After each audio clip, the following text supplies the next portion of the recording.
नमस्कार मंडळी, आज पुन्हा एकदा महाराष्ट्राच्या राजकारणात मोठा हल्लोकल्लोळ माजलाय। कारण म्हणजे 12 नोव्हेंबरच्या कोर्टाच्या सुनावणीपूर्वीच एकनाथ शिंदेंना सलग 3 जब्बर दणके बसलेले आहे। पहिला धक्का आलाय ठाण्यातून। शिंदे गटाचे आमदार प्रकाश सुर्वे यांनी मी मराठी माझी आई आहे पण हिंदी माझी मावशी, एक वेळेस आई मेली तरी चालेल पण मावशी जगली पाहिजे असं वादग्रस्त वक्तव्य केलंय। या विधानानं मराठी माणसाचा आत्मसन्मान दुखावला आहे आणि शिंदे गटावरच एक प्रश्नचिन्ह उभं झालेलं आहे। कारण अशा प्रकारचं वक्तव्य हे वादग्रस्त ठरल्यामुळे शिंदेंकडे प्रश्नचिन्ह झालं। याआधी सुद्धा जय गुजरात या घोषणेनं एकनाथ शिंदेंपुढे गुजरात प्रेम चांगलं चर्चेत आलं होतं आणि आता हे उत्तर भारतीय प्रेम नव्या वादाला तोंड फोडतंय। दुसरा धक्का म्हणजे जळगावमधून एकनाथ शिंदे गटाचे मंत्री गुलाबराव पाटील भाजपशी जुळवून घेण्याचा प्रयत्न करत आहे आणि त्यांचेच आमदार किशोर पाटील यांनी जाहीर केलं आम्ही पाचोरा भडगाव मतदारसंघात भाजपशिवाय स्वबळावर लढवणार। म्हणजे स्पष्टपणे युतीत आता फूट पडणार का असा सवाल आणि प्रश्नचिन्ह उभं झालंय।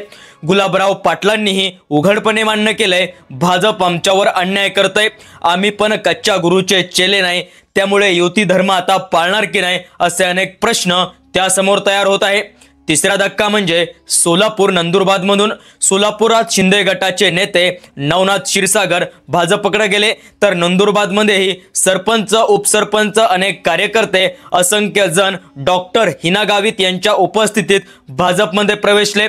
म्हणजे शिंदे गटाचे संघटन हे चांगलंच मोडीत निघलेलं आहे। या सगळ्या घडामोडींमागे अमित शहांचं 28 ऑक्टोबरचं वक्तव्य आलंय। त्यामध्ये ते म्हणाले होते महाराष्ट्रात भाजपला आता कुठल्याही कुबड्यांची गरज नाही। या विधानानंतर एकामागून एक शिंदे गटाला चांगलेच दणके बसत आहे आणि कार्यकर्ते चांगलेच दुखावून गेलेले आहे। आता कोर्टात आहे 12 नोव्हेंबरला पक्ष आणि चिन्हाबाबत सुनावणी आहे। याआधी सुद्धा 3 ठिकाणी फूट पडली, म्हणजे शिंदे गटाचं राजकीय समीकरण हे चांगलंच हादरून गेलेलं आहे।